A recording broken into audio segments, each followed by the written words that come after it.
So let's now move on to the second album, which was never previously released on vinyl, called Snow Job. And we have Tim Poles from the church joining us, as we have Russell Kilbey on organ and harmonica, and that bloody naughty album cover. And it opens with Jack Frost Blues, which is a super cool 60s psych, and the drumming is big. It's really noticeable when Tim comes in here. And we've got the same keyboard sound from Russell, and that organ sound, which Ray Manzarek used with the Doors.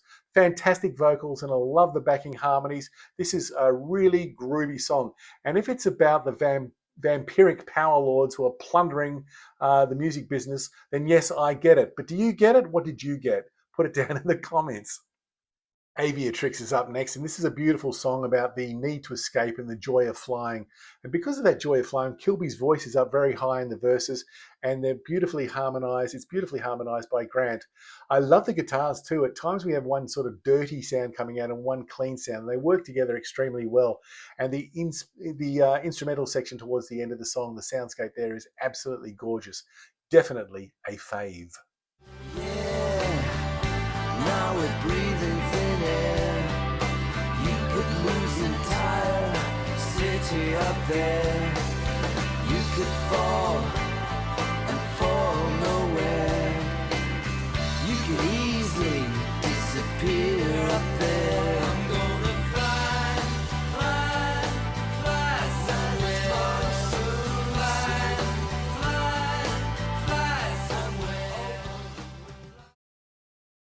Running from the Body introduces itself with those sort of birdsy and 12-string guitars. You know the Byrds when they had David Crosby, when they were good. Everything here has such a gentle touch. It's like we're flying. But perhaps the calling card here is the different rhythms between the two singers who are singing at the same time different lyrics. It's quite amazing. We've got Steve in the left channel, Grant in the right channel, and it shouldn't work, but it does, and it's an absolute favorite of mine.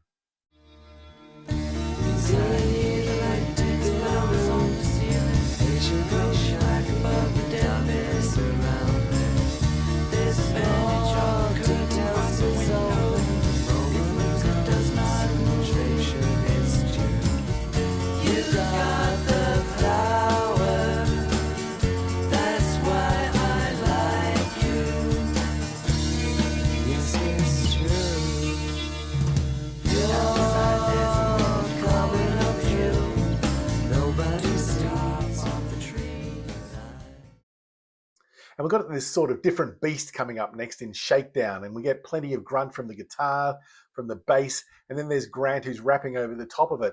And I really like this couplet here. He took her to his heart and showered her with praise. Married to an astronaut, she disappeared for days. But then it finishes so abruptly. Please, sir, can we have some more? Not often you find me saying that about a song, but here, I want a little bit more on Shakedown. Side E ends with You Don't Know, and it's absolutely beautiful. It's sublime. I'm using that word sublime a lot, but it's very appropriate. And we've got the guitar playing single notes that tie in with the melody as we go through the song, which is absolutely effective. And these two voices are really in sync. I think the song gets a little bit buried as the last song on side E, to tell you the truth. And I love the line, you don't know where life is taking you.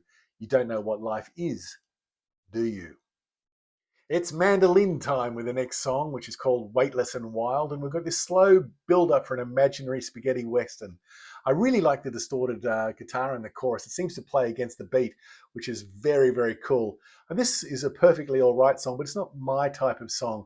It just drags a little bit for me. I'm sure other people will absolutely love it. It's got that potential to be a killer, but I'll listen to it.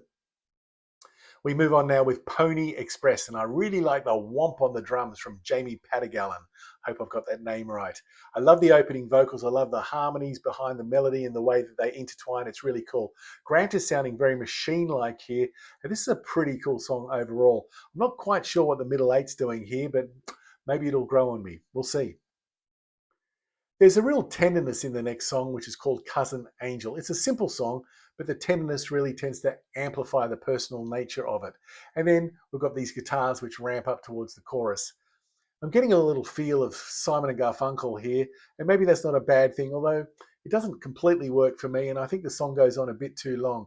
And some sections feel as though they've been thrown together, And now this might be deliberate, you know, in a Jack Frost Goes prog sort of way, or maybe it was all those bits and pieces that they had that were left over and they put it together to create a Frankenstein song.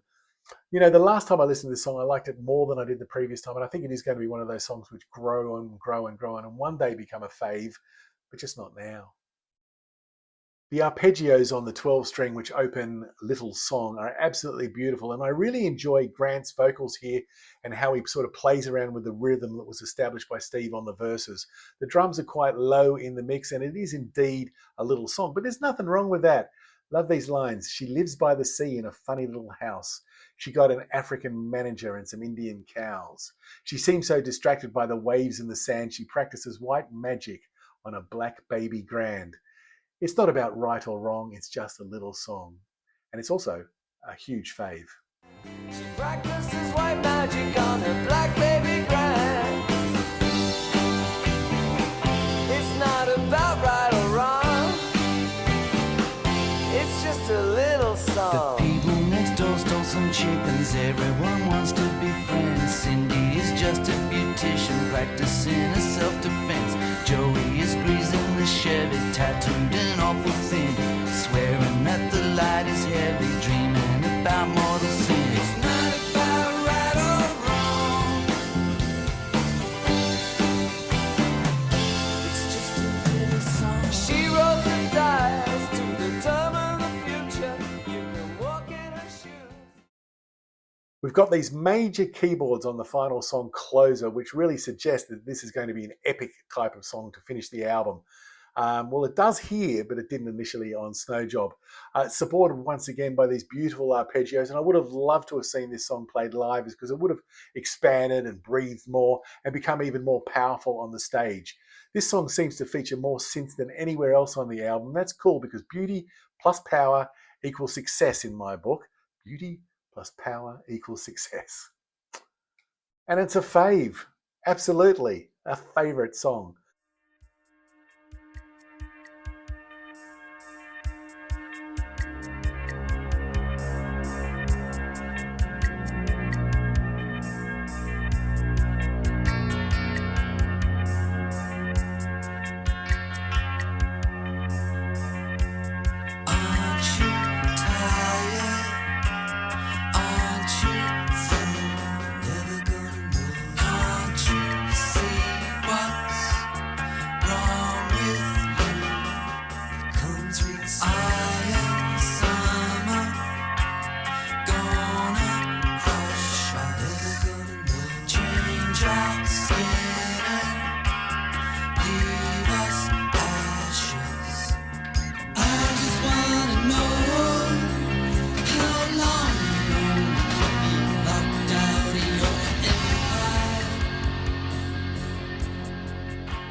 Next up, we have Angela Carter, which features Grant on the vocals, which is very, very interesting because it really has a sense of the disillusionist about it.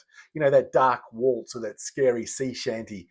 Now, I love the verse a lot, and I like it a lot more than the chorus. It's got a really great production sound here. There's definitely a bit of the old jingle jangle going on, and everything's crystal clear.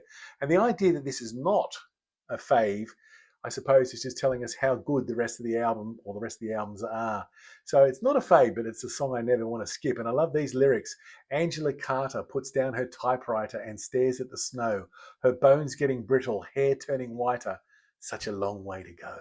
Very cool lyrics. The second to last song on Snow Job is called Haze, and this is where I'm really picking up that set the controls for the heart of the sun vibe. And we've also got these guitars, maybe one, maybe two, maybe three, which are hitting us up with these Middle Eastern notes, which are so good. And both singers are alternating the verses, so that allows them opportunities to harmonize throughout as well. Absolutely sumptuous. I love that warbling bass at the start. This whole thing is full of psyche goodness. It's a tapestry for the soul. And I dig that coming back to me through Haze of Memory chorus section with those huge vocals, but also Grant's spoken vocals that weave throughout it. Lines like days and days of rain, mushrooms by the ton, waiting for our clothes to dry, Mr. Watson cleans his gun. And the fade out is so serene, it's absolutely brilliant. This is an absolute fave. This is so good it could fit on the second side of The Twain Shall Meet by Eric Burdon and the Animals. That's how good it is. greedy with your time. Who can lay the blame? If I was as young as you, I guess I'd be the same. You played the game, you lived on consequences without a dollar to your name. Up on the hill, you're busy mending fences. Are you so scared to stand still? Take a look around, see the strangle. The last song on Snow Job is called Dry Dock. And is that because our ship needs repair? I mean, there are some frantic, urgent and dirty guitar sounds here, but I wonder whether they could have done a bit more here. I enjoyed the chorus a lot, and I would have loved to have known whether this song actually came out of a jam, which the church tend to say that they do, or whether there was a different process beneath it. I'm not sure that this ship gets in the water, but I don't know. By this time, I think we're getting out of the water, but before the frostbite sets in. Frostbite, Jack Frost. So that was a huge mammoth effort to get through a triple album. And if you're still with me now, thank you for your time and energy for getting to this destination together. But now I think the frostbite is settling in. So I'm going to put this album away for a while and then pull it out sometime in the future and really enjoy it. You know what? I think you can take the needle and put it down on this album in any place and you're going to have a wonderful listening experience. But what happened to the faves? Well, Jack Frost had 16 songs, the album songs and the demo, and there were 8 faves there, so 50%. And on Snow Job, there were 13 songs and there were 5 faves. So you can work out the percentage there because it's 5 faves. You can work out the percentage of that. So where does that lead us to? Does that mean I'm going to now give the Go-Betweens another chance to enthrall me? I don't mean that to sound sarcastic. Well, the answer is no. I can't do it. I've had to face the fact that the Go-Betweens and I just are not a marriage made in heaven. But I know that you love the Go-Betweens and I love the fact that you love them. So let's move on with our lives if we can. But I don't think about it as a Go-Betweens band or a church band and the meeting of those. As I said before, it's really Steve Kilbey solo stuff, meeting and forming this relationship with Grant McLennan, and it works beautifully as some new synthesis of those other 2 bands, or those other 2 artists. It's really great, and I love it to death. So anyway, I hope you're doing really well. Thanks for watching, and until next time, bye now.